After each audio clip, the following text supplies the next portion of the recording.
தென்காசி மாவட்டம் கடையநல்லூரில் இடிந்துவிடும் நிலையில் இருக்கும் அங்கன்வாடி மையத்தை காவல்துறையினர் முயற்சியால் புதுப்பிக்கப்பட்டுள்ளது. கடையநல்லூர் காவல் நிலைய காவலர்கள் முன்னிலையில் நடைபெற்ற திறப்பு விழாவில் அங்கன்வாடி மையத்திற்கு தேவையான பொருட்கள், புத்தகங்கள் உள்ளிட்டவற்றை சமூக ஆர்வலர்கள் மற்றும் பெற்றோர்கள் நன்கொடையாக வழங்கினர். மயிலாடுதுறை பேருந்து நிலையத்தில் அரசு பேருந்தில் பெண் குழந்தையை தவறவிட்டு சென்ற பெற்றோர் பரிதவிப்புக்கு உள்ளாகினர். பேருந்தில் இடம் பிடிப்பதற்காக சோமு தனது 2 வயது பெண் குழந்தையை பேருந்தில் அமர வைத்துவிட்டு நிறைமாத கர்ப்பிணியான தனது மனைவியை அழைத்து வருவதற்காக சென்ற வேளையில் பேருந்து புறப்பட்டது.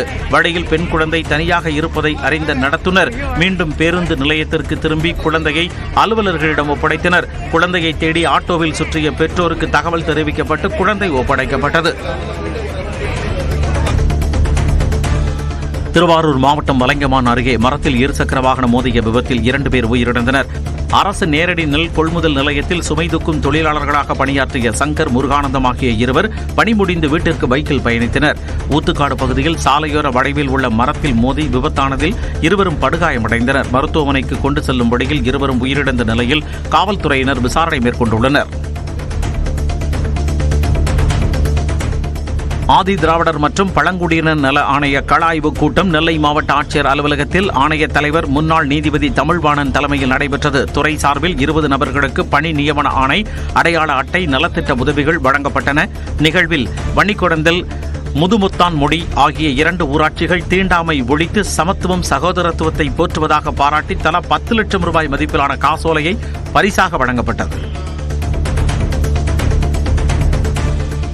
சிதம்பரம் அருகே மிதவை கரை ஒதுங்கியதால் பரபரப்பு ஏற்பட்டது. சாமியார்பேட்டை கடற்கரை, வேலங்கிராயன்பேட்டை கடற்கரைக்கு இடையே கரை ஒதுங்கிய மிதவையை காவல்துறையினர், வருவாய்த்துறையினர், கடலோர காவல்படையினர் நேரில் பார்வையிட்டு விசாரணை மேற்கொண்டுள்ளனர்.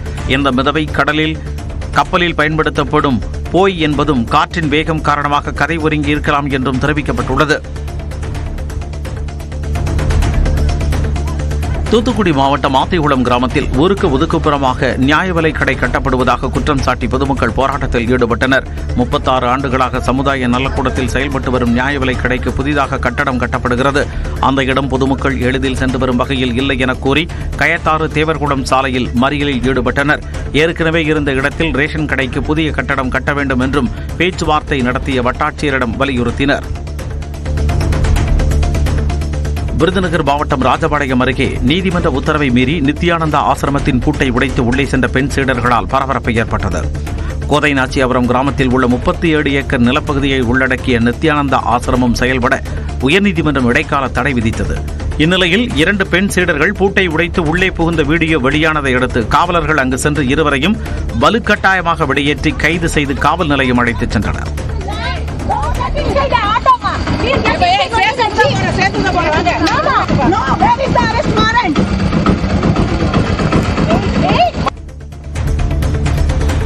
திருப்பத்தூர் மாவட்டம் வீட்டில் சார்ஜ் போடப்பட்டிருந்த எலக்ட்ரிக் பைக் தீப்பற்றி எரிந்ததால் பரபரப்பு ஏற்பட்டது. வாணியம்பாடி காஜா நகரில் வசிக்கும் ரியல் எஸ்டேட் தொழிலதிபர் ஷபீக் அகமது என்பவர் வீட்டில் மின்கசிவு காரணமாக சார்ஜரில் இருந்த எலக்ட்ரிக்கல் பைக்கில் தீப்பற்றி அதன் அருகே இருந்த மற்றொரு பைக்கில் தீப்பிடித்து எரிந்தது. அக்கம்பக்கத்தினர் மின் இணைப்பை துண்டித்து தண்ணீரை பிடித்து ஊற்றி தீயை அணைத்தனர்.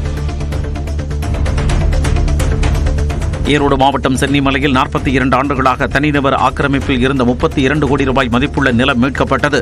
முகாசி பிடாரியூர் திருமுக மறந்தநாதர் திருக்கை நாராயண பெருமாள் கோவிலுக்கு சொந்தமாக சுமார் 32 ஏக்கர் புன்சை நிலம் 12 தனிநபர்கள் ஆக்கிரமிப்பில் இருந்ததாக கூறப்படுகிறது. இந்நிலையில் நீதிமன்ற உத்தரவை அடுத்து காவல்துறையினர் பாதுகாப்புடன் 12 ஆக்கிரமிப்பாளர்களும் வெளியேற்றப்பட்டு நிலம் கோவில் சுவாதீனத்தில் கொண்டுவரப்பட்டு அறிவிப்பு பலகை வைக்கப்பட்டது. உளுந்தூர்பேட்டை சென்னை சாலையில் இருசக்கர வாகனத்தில் புகுந்த பாம்பை மீட்கும் நடவடிக்கையால் பரபரப்பு நிலவியது. ஜெய் ஸ்ரீராம் என்பவர் காய்கறி கடை அருகே வாகனத்தை நிறுத்திய போது பாம்பு நடமாட்டத்தை கண்டு தீயணைப்பு நிலையத்திற்கு தகவல் தெரிவித்தார். இதையடுத்து தீயணைப்பு மற்றும் மீட்புப் படையினர் அங்கு விரைந்து வாகனத்தின் பெட்ரோல் டேங்க் பகுதியில் பதுங்கியிருந்த 4 அடி பாம்பை பிடித்து காப்பு காட்டில் விட்டனர்.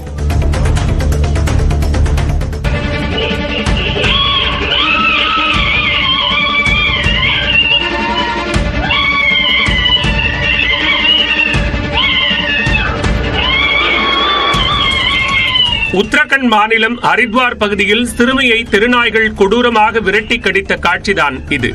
ஜவாலாப்பூர் கசாபன் பகுதியில் சிறுமி ஒருவர் தெருவில் சென்று கொண்டிருந்தார். அப்போது அங்கிருந்த தெருநாய்கள் வெறிபிடித்ததைப் போல சிறுமியை விரட்டிச் சென்று கடித்து குதறின. அலறல் சத்தம் கேட்ட அக்கம் பக்கத்தினர் நாய்களை மிரட்டிவிட்டு படுகாயமடைந்த சிறுமியை மீட்டு மருத்துவமனையில் அனுமதித்தனர்.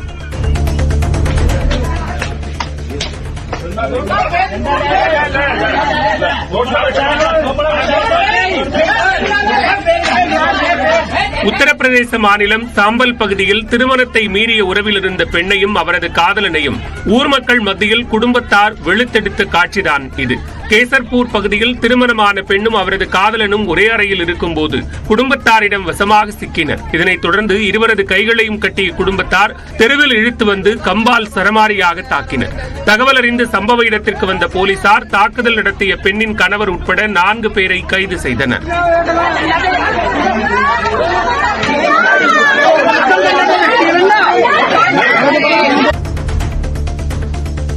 கள்ளக்குறிச்சி மாவட்டம் தியாகதுருகம் வனச்சரக அலுவலகத்தில் லஞ்ச ஒழிப்புத்துறையினர் மேற்கொண்ட சோதனையில் கணக்கில் வராத 3,10,000 ரூபாய் பணம் கைப்பற்றப்பட்டது. வன அலுவலர் செந்தில்குமார் குத்தகைதாரர்களிடம் லஞ்சம் கேட்பதாக எழுந்த புகாரை அடுத்து அவரது அலுவலகத்தில் லஞ்ச ஒழிப்புத்துறையினர் சோதனை மேற்கொண்டனர். நீலகிரி மாவட்டம் குன்னூர் மேட்டுப்பாளையம் மலைப்பாதையில் முகாமிட்டுள்ள யானைகளை தொந்தரவு செய்ய வேண்டாம் என வனத்துறையினர் அறிவுறுத்தியுள்ளனர். மேட்டுப்பாளையம் மலைப்பாதையில் KNR பகுதி ஆரம்ப சுகாதார நிலையம் அருகே குட்டியுடன் காட்டு யானைகள் முகாமிட்டுள்ள நிலையில் அவ்வழியாக செல்லும் வாகன ஓட்டிகள் ஆபத்தை உணராமல் யானைகளை வீடியோ எடுத்து வருகின்றனர். கரூர் மாவட்டம் குளித்தலை அருகே கோனாரையூரில் மாரியம்மன் கோயில் திருவிழாவை முன்னிட்டு மாடு மாலை தாண்டும் நிகழ்ச்சி விமர்சையாக நடைபெற்றது. இதில் கரூர், திருச்சி, மணப்பாறை, திண்டுக்கல் உள்ளிட்ட பகுதிகளைச் சேர்ந்த 14 ஊர் மந்தைகளைச் சேர்ந்த மாடுகள் பங்கேற்றன.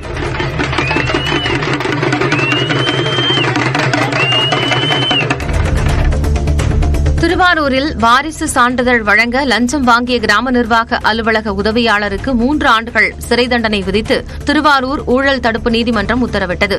அருள்தரன் என்பவரிடம் வாரிசு சான்றிதழ் வழங்க புலிவலம் கிராம நிர்வாக அலுவலரின் உதவியாளராக பணியாற்றி வந்த பழனிவேல் 2,000 ரூபாய் லஞ்சம் பெற்றபோது கைது செய்யப்பட்டார். ஈரோடு மாவட்டம் நசியனூர் அருகே ஓடையில் சட்டவிரோதமாக கழிவுநீரை வெளியேற்றிய தொழிற்சாலையின் மின் இணைப்பை அதிகாரிகள் துண்டித்தனர். ஆட்டையாம்பாளையம் அருகே ஓடையில் கழிவுநீரை மர்ம நபர்கள் திறந்துவிட்டதால் ஓடை நீர் முழுவதும் சிவப்பு நிறமாக மாறியது. இதனைத் தொடர்ந்து பெருந்துறை சிப்காட் பகுதியில் இயங்கி வரும் ஆர்கி ஸ்டீல் நிறுவனத்தின் மின் இணைப்பை துண்டிக்க மாவட்ட ஆட்சியர் உத்தரவிட்டார். திருச்சி மாவட்டம் உறையூரில் உள்ள கமலவள்ளி நாச்சியார் ஆலயத்தில் தெப்போற்சவம் விழா விமர்சையாக நடைபெற்றது. 108 திவ்ய தேசங்களில் 2வதாக விளங்கும் கமலவள்ளி நாச்சியார் ஆலயத்தில் ஆண்டுதோறும் தெப்பத் திருவிழா 7 நாட்கள் கொண்டாடப்படுவது வழக்கம். அதன்படி கமலவள்ளி தாயார் சாய்ந்த கொண்டை அணிந்து கிளிமாலை, மார்பில் பதக்கம் மற்றும் திரு ஆபரணங்கள் சூட்டியவாறு வெள்ளிப்பல்லக்கில் எழுந்தருளி பக்தர்களுக்கு காட்சியளித்தார். ராணிப்பேட்டை மாவட்டம் காவேரிப்பாக்கத்தில் 9 வயது சிறுவனை தெருநாய்கள் கடித்த சம்பவம் அதிர்ச்சியை ஏற்படுத்தியுள்ளது. கவரை தெருவைச் சேர்ந்த கார்த்திக் என்பவரது மகன் தமிழரசன் கடைக்கு சென்றுவிட்டு வீடு திரும்பிக் கொண்டிருந்தபோது தெருநாய்கள் கூட்டாக சேர்ந்து அவரை கடித்துள்ளது. இதில் படுகாயமடைந்த சிறுவனை பொதுமக்கள் மீட்டு வாலாஜா அரசு மருத்துவமனைக்கு சிகிச்சைக்காக அனுப்பி வைத்தனர். சென்னை சோழிங்கநல்லூரில் பைக் திருட்டு மற்றும் வழிப்பறியில் ஈடுபட்ட 3 கைது செய்யப்பட்டனர். பொன்னியம்மன் கோயில் தெருவைச் சேர்ந்த தேவராஜன் என்பவரது இருசக்கர வாகனத்தை திருடிய நபர்கள் அதை வைத்து ஜாஃபர் என்பவரை மிரட்டி 1,900 ரூபாயை பறித்துள்ளனர். இந்நிலையில் சோழிங்கநல்லூரில் வாகன சோதனையில் காவலர்கள் ஈடுபட்டுக் கொண்டிருந்த போது அவ்வழியாக வந்த 3 பிடித்து விசாரித்ததில் அவர்கள் தேவராஜனின் பைக்கை திருடியது தெரியவந்தது. கன்னியாகுமரியில் மாமியார் கொடுமைக்கு எதிராக உருவான இட்டகவேலி நீலகேசி அம்மன் கோயிலில் கமுகு எழுந்தருளுதல் விழா கோலாகலமாக நடைபெற்றது. இதில் தேர்ந்தெடுக்கப்பட்ட கமுகு மரத்தை வெட்டி மாமியார் மற்றும் மருமகள் தரப்பினர் இழுப்பதை போன்றும் அதில் மருமகள் வெற்றி பெற்றதை போன்றும் நிகழ்த்தப்பட்டது.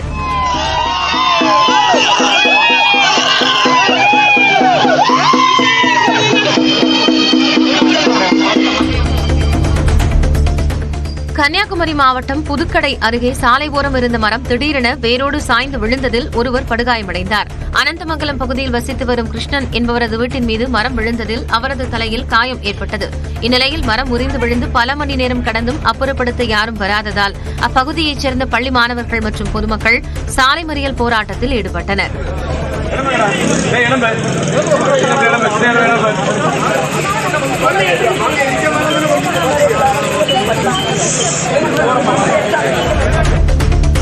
கோவை ரயில் நிலையத்தில் 62 கிலோ கஞ்சாவை கடத்தி வந்த 6 பேர் கைது செய்யப்பட்டனர். கோவை ரயில் நிலையத்தில் சந்தேகத்திற்கிடமாக நின்று கொண்டிருந்த 6 பேரின் உடைமைகளை ரயில்வே காவல்துறை மற்றும் போதைப்பொருள் தடுப்பு பிரிவினர் சோதனை செய்தனர். அப்போது 31 லட்சம் ரூபாய் மதிப்பிலான 62 கிலோ கஞ்சா இருப்பது தெரியவந்தது. இதையடுத்து கஞ்சா கடத்தி வந்த ஒடிஷா மாநிலத்தைச் சேர்ந்த 5 பெண்கள் உட்பட 6 பேர் கைது செய்யப்பட்டனர். வேலூர் மாவட்டம் பேரணாம்பட்டில் மகளை கடத்தியதாக காவல் நிலையத்தில் புகார் அளித்தும் நடவடிக்கை எடுக்கவில்லை என தந்தை தீக்குளிக்க முயன்ற சம்பவம் பரபரப்பை ஏற்படுத்தியுள்ளது.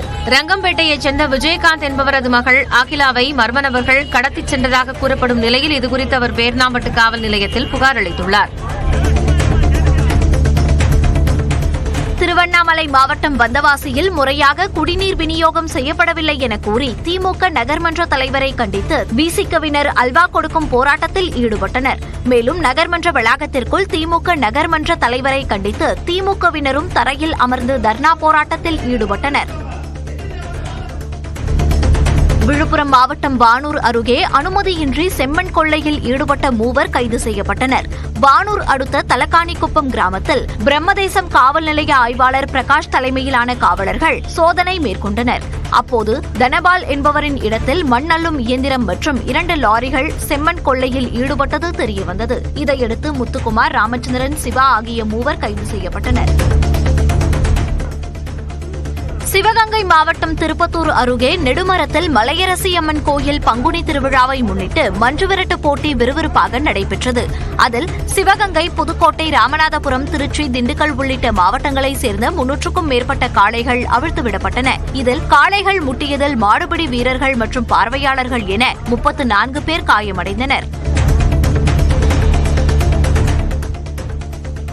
இந்திய கிரிக்கெட் வீரர் KL ராகுல் மற்றும் பிரபல பாலிவுட் நடிகை அதியா ஷெட்டி தம்பதியினருக்கு பெண் குழந்தை பிறந்துள்ளது. இதனை தனது இன்ஸ்டாகிராம் பக்கத்தில் KL ராகுல் பதிவிட்டுள்ளார்.